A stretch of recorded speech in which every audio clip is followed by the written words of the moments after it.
Olá, amigos, tudo bem? Hoje o nosso estudo é o santuário. O santuário no contexto do grande conflito e também na restauração da verdade. Este é um tema fundamental. A Bíblia Sagrada diz aqui no livro de Êxodo, capítulo 25, versículo 8: E me farão um santuário para que eu possa habitar no meio deles. Esse versículo resume praticamente tudo que nós temos a estudar hoje. E para entendê-lo bem, precisamos navegar um pouco nas páginas das Sagradas Escrituras. Aqui no meu computador, eu tenho muitas informações importantes que eu gostaria de apresentar a você. Primeiramente, antes do pecado, o relacionamento de Deus com o homem era face a face. Está no livro de Gênesis, no capítulo 2, de 15 a 17, quando Deus se comunicava com Adão e Eva face a face. Isto antes do pecado. Logo após o pecado, o homem não pôde mais ter esse relacionamento face a face com Deus. O homem pecou e se escondeu de Deus. Por isso Deus chegou no jardim do Éden, na viração do dia, como de costume, e Adão e Eva não estavam ali, e diz a Bíblia que Adão e Eva falaram: Senhor, ouvimos a tua voz e tivemos medo e nos escondemos. Veja que logo após o pecado, o homem só ouvia a voz de Deus, mas não tinha mais esse relacionamento face a face. Muitos anos depois, na época do profeta Isaías, o profeta diz no capítulo 59, versículo 2, assim, as vossas iniquidades fazem separação entre vós e o vosso Deus, e os vossos pecados encobrem o seu rosto de vós, para que vos não ouça. Veja que na época do profeta Isaías, o homem nem sequer ouvia mais a voz de Deus. E nos dias de hoje, lemos em Apocalipse 3:20, eis que estou à porta e bato. Se alguém ouvir a minha voz, olha a condição, se alguém ouvir a minha voz e abrir a porta, entrarei em sua casa, cearei com ele e ele comigo. Percebeu o distanciamento? Percebeu o afastamento? O homem tinha comunhão plena com Deus, mas o pecado o afastou, e hoje, infelizmente, nós seres humanos não conseguimos mais ouvir a voz de Deus. Por esta razão, já que o pecado fez essa separação, esse muro de separação, então, baseado nisso e por esta razão, é que Deus pediu, e está aqui na Bíblia, Deus pediu, me faça um santuário e eu habitarei no meio deles. E aí Deus pede para fazer o santuário. E no capítulo 25 de Êxodo, Deus diz qual material deveria usar para fazer o santuário. E ali fala de ouro, prata, fala também de bronze, fala das cores, das metragens. Deus dá toda a orientação para que o santuário pudesse ser feito. E assim, Deus pediu a Moisés que fizesse um santuário. Mas como é que Moisés poderia fazer um santuário se ele não tinha especialidade, não era especialista em construção? Não sabia fazer isso. Então Deus lhe deu uma visão. E a visão que Deus lhe deu, eu quero mostrar a você agora, para que Moisés fizesse um santuário semelhante àquele. Vamos acompanhar? Vamos acompanhar na palavra de Deus, na Bíblia Sagrada. Que visão é essa? Que mensagem é essa? Que modelo é esse? Vamos lá? Vamos lá. Abra sua Bíblia no livro de Apocalipse, capítulo 11, versículo 19. E vamos ver aqui qual foi a visão que Deus deu a Moisés e que modelo é esse que Deus deu a ele, para que ele pudesse construir um santuário da forma correta. Diz aqui, Apocalipse 11, 19. Abriu-se então o santuário de Deus, que se acha no céu. E foi vista a arca da aliança, no seu santuário. E sobrevieram relâmpagos, vozes, trovões, terremoto e grande saraivada. Viu? Deus mostrou a Moisés um santuário que existe no céu e disse a ele, faça um santuário semelhante a este. Aqui no livro de Hebreus, capítulo 8, versículo 5, confirma esta mensagem. Diz assim, os quais ministram em figura e sombra das coisas celestes. Assim como foi Moisés divinamente inspirado ou instruído, quando estava para construir o santuário, o tabernáculo. Pois diz ele, vê, faças todas as coisas de acordo com o modelo que te foi mostrado no monte. Assim, Deus deu a visão do santuário para Moisés e disse, faça um igual. E Moisés fez um igual. Como é esse santuário? Vejamos alguns detalhes do santuário. de toda essa construção, a mobília, alguns detalhes importantíssimos, conforme Deus mostrou a Moisés naquela visão. Vamos lá. Aqui no meu computador eu tenho muitas informações que eu vou mostrar a você e você poderá acompanhar na Bíblia e também através das imagens. O santuário que Deus pediu que Moisés fizesse deveria ter um pátio, o lugar santo e o lugar santíssimo. Então vamos de novo. O pátio, o lugar santo e o lugar santíssimo. No pátio havia dois objetos. Um altar de sacrifício de animais e uma bacia com água, ou uma pia, se você quiser falar pia, com água.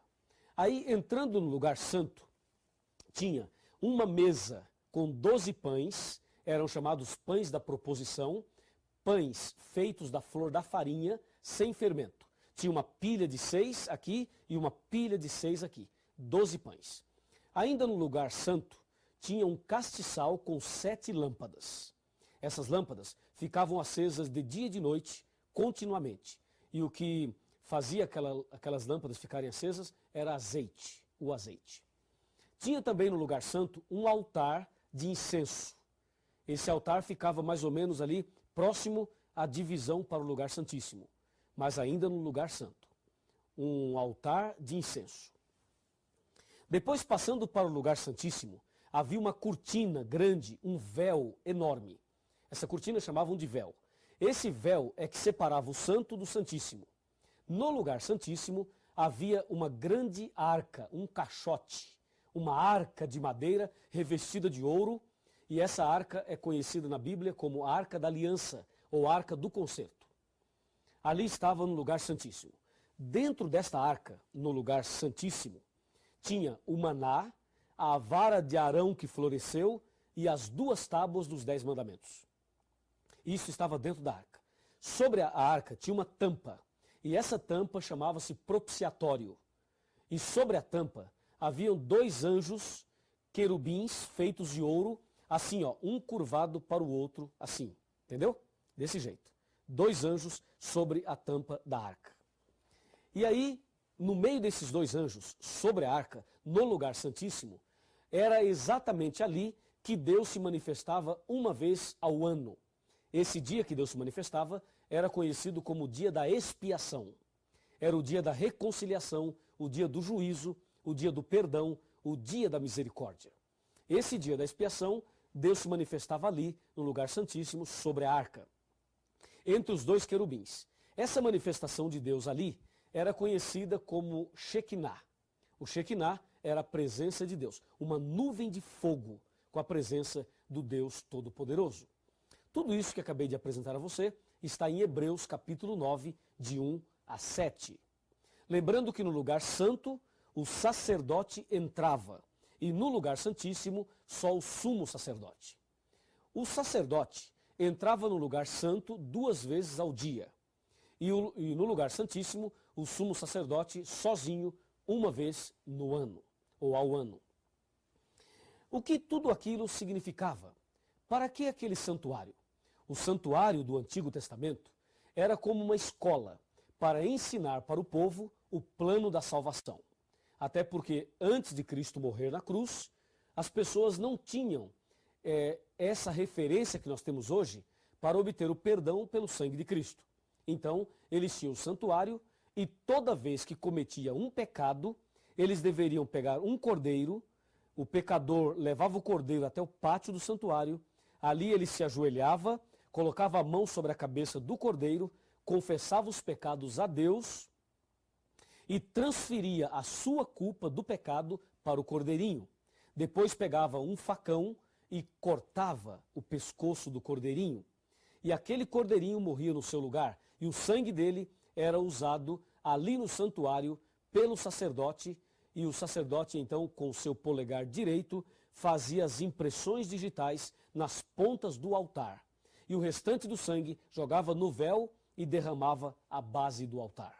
Levítico 4, de 27 a 30. Ali tem a descrição desse ritual do santuário.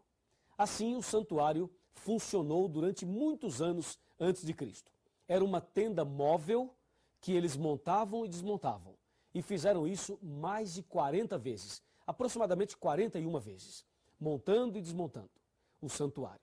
E assim eles faziam o ritual do santuário a cada dia durante o ano todo. Quando completava um ano fazendo tudo isso, então o sumo sacerdote entrava no lugar santíssimo para apresentar os pecados do ano todo a Deus. Deus se manifestava e, pela sua misericórdia, perdoava os pecados do povo. E esse dia era o dia da purificação do santuário, era o dia da expiação, era o dia do juízo. E aí eles faziam toda a limpeza do santuário, trocavam as cortinas, trocavam ali os tapetes, limpavam tudo, todo aquele sangue, tiravam tudo ali e o ano seguinte começava tudo de novo. E assim sucessivamente. Não é incrível tudo isso? É realmente impressionante. Agora, o que cada detalhe desse santuário significava? Primeiramente, o santuário tinha 3 portas. A primeira porta era da rua para o pátio. A segunda porta era do pátio para o lugar santo. A terceira porta era do santo para o santíssimo. Os judeus costumavam chamar essas 3 portas com os seguintes nomes. Da rua para o pátio chamavam de o caminho. Do pátio para o santo chamavam de verdade. E do santo para o santíssimo chamavam de vida. Então era comum falar caminho, verdade e vida. Quando Jesus Cristo esteve aqui na terra, ele usou essas palavras referindo-se a ele mesmo. Em João capítulo 14, versículo 6, Jesus disse claramente isto que acabei de mencionar. Respondeu-lhe Jesus, eu sou o caminho, a verdade e a vida, e ninguém vem ao Pai senão por mim. Veja, Jesus disse, sou o caminho, a verdade e a vida, ou seja, eu sou a porta. Se você pegar João capítulo 10, verso 7 e verso 9, Jesus diz, eu sou a porta. Quem entrar por mim será salvo. Entrará e sairá e achará pastagem. Confirmando aí, as 3 portas do santuário se aplicavam a Jesus. Aqui ainda nas ilustrações, veja, o altar de sacrifício que tinha no pátio, que está em Levítico 1, verso 9, era símbolo de Cristo que se entregou a si mesmo por nós como sacrifício a Deus. Efésios 5, verso 2. Ainda no pátio, aquela bacia com água, Êxodo 30, 18, era símbolo do Espírito Santo, João 7, de 37 a 39. Era símbolo da Bíblia, a palavra de Deus, Efésios 5, 26. E era símbolo do batismo, João 3, verso 5. No lugar santo, aquela mesa com 12 pães, o número 12, Êxodo 25, 30, era símbolo do povo, das 12 tribos do povo de Israel. E o pão sem fermento simbolizava Jesus, o pão da vida. João 6, 48. Lembrando que não tinha fermento, porque fermento era símbolo do pecado. E como Jesus nunca pecou, o pão tinha que ser sem fermento. Ainda no lugar santo tinha um castiçal com 7 lâmpadas. O número 7 representava as 7 igrejas do Apocalipse. Apocalipse 1, versículo 20. E isso está ligado a Êxodo 40, verso 24. E a lâmpada, a luz em si, que ficava acesa de dia e de noite, representava Jesus, a luz do mundo. João 8, versículo 12. Ainda no lugar santo, o altar de incenso. Êxodo 40, 26. Isto era símbolo ou representava a oração dos santos, o culto a Deus, que está em Apocalipse 5, versículo 3. No Santo dos Santos, no Santíssimo, tinha a Arca do Concerto, Êxodo 26, verso 33. Sobre o propiciatório era visível a presença de Deus. O que representavam então os objetos que estavam dentro da arca? O maná, a vara de Arão e as tábuas da lei. O maná representava o cuidado de Deus, que Deus proverá. Deus cuida de nós e provê o necessário para você e eu vivermos. A vara de Arão representava ali que Deus está no controle. É Deus que dirige a sua igreja, o seu povo e a nossa vida. É Deus que está no controle de tudo, inclusive da sua vida. Ali tinha também as tábuas da lei. As tábuas da lei representavam amor e justiça, ou o juízo final. Assim, você percebeu que o cordeirinho simbolizava Jesus, o sacerdote simbolizava Jesus, o sumo sacerdote simbolizava Jesus, as 3 portas simbolizavam Jesus, o sacrifício era o sacrifício de Jesus. Tudo que tinha no santuário era símbolo de Jesus. Por isso, veja o que aconteceu quando Jesus morreu na cruz, já que tudo representava Jesus, já que tudo era símbolo de Jesus. O que aconteceu quando Jesus morreu na cruz? Vamos ver? Me acompanhe aqui. Primeiramente, nós vamos abrir a Bíblia em Isaías 53, para você ter a certeza que tudo que tinha no santuário simbolizava nosso Senhor Jesus Cristo. Aqui está Isaías capítulo 53, a partir do versículo 3.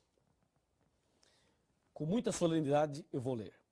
Era desprezado e o mais rejeitado entre os homens, homem de dores e que sabe o que é padecer.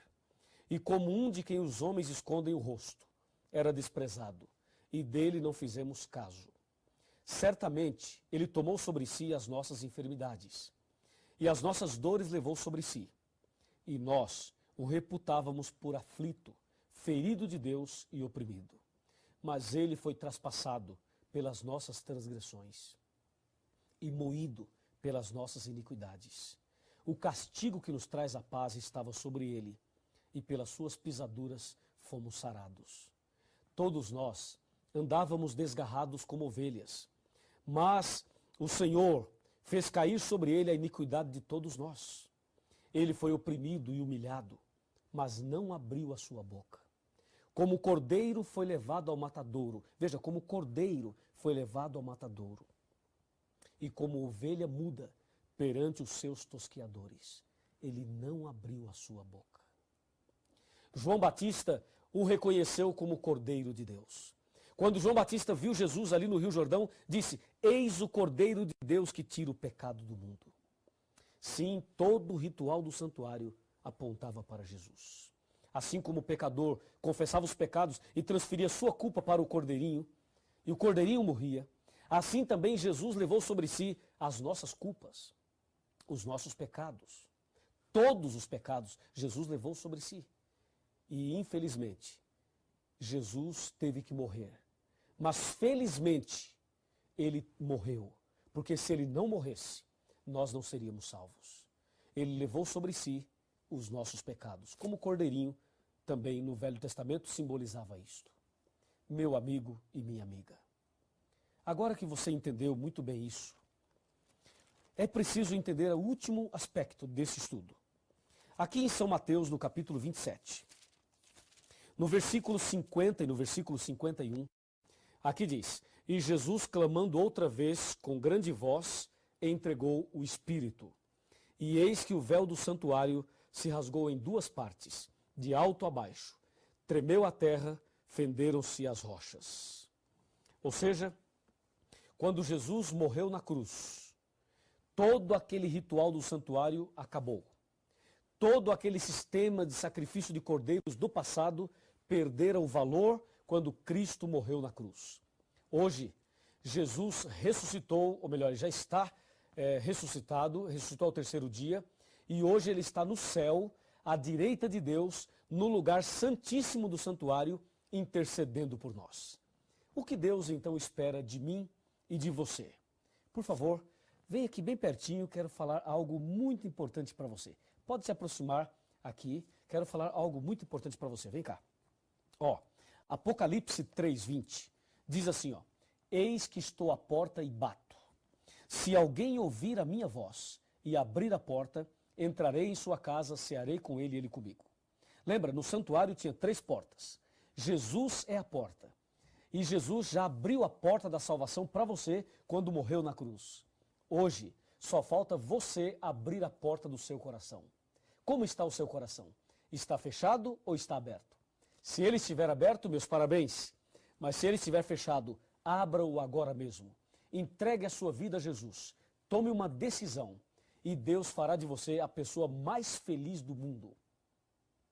Em breve Jesus vai voltar e quer levar você para o reino da eterna felicidade. Se você deseja abrir o seu coração para Jesus hoje, então feche os seus olhos agora e vamos fazer uma oração. Querido Deus, muito obrigado pelo estudo de hoje. Muito obrigado porque Jesus é o Cordeiro de Deus que tira o pecado do mundo. Levou sobre si os nossos pecados e a sua capacidade em perdoar é muito maior do que a nossa capacidade de pecar. Eu entrego essa pessoa que está estudando a Bíblia comigo nas tuas mãos. Em nome de Jesus. Amém. Cada dia posso ver, perceber em seu olhar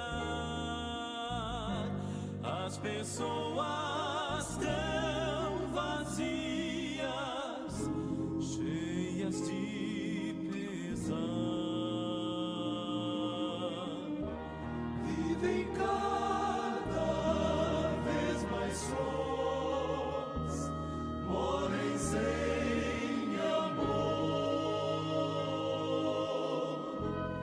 Um sorriso esconde a dor, só Jesus o vê. Busquem a